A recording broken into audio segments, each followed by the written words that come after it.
आज महाकाल और महाकाली और मोहरात्रि और महारात्रि, इस शब्दों पर आप विशेष ध्यान दें। विग्रह भिन्नता के फलस्वरूप, विग्रह भिन्नता के फलस्वरूप विधि विधान में थोड़ा सा भेद हो जाता है,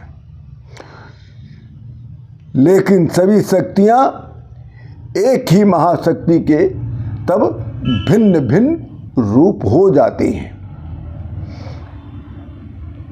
कंपन से नाद, फिर शब्द की उत्पत्ति होती है।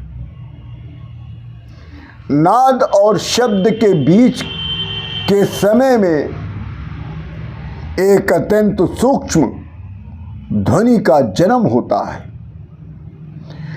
इससे व्यापक प्रकाश का प्रादुर्भाव होता है। योग और तंत्र की सिद्धांतानुसार, योग और तंत्र के सिद्धांतानुसार ध्वनि और प्रकाश की गति में प्रतिक्षण 1 मील का अंतर होता है। उदाहरण से समझिए, मेघ से उत्पन्न बिजली का प्रकाश धरती पर पहले पहुंच जाता है। जो बादल से बिजली उत्पन्न होती है, उसका प्रकाश बिजली पर पहले पहुंच जाता है और उसके कुछ क्षण बाद बिजली की आवाज़ की गड़गड़ाहट बाद में सुनाई पड़ती है। प्रकाश और ध्वनि के बीच, प्रकाश और ध्वनि के बीच जितने क्षण का अंतर होता है, उतने ही मील पर बादल को समझना चाहिए। जिस प्रकार जहां कंपन होता है, जिस प्रकार जहां कंपन होता है, उसी प्रकार वो शब्द जहां नाद है, वहां प्रकाश अवश्य है। इसको फिर से समझिए आप। जिस प्रकार जहां कंपन है वहां शब्द है, उसी प्रकार जहां नाद है वहीं पर प्रकाश है। अर्धमात्रा से उत्पन्न प्रकाश को ही महाकाल कहा गया है।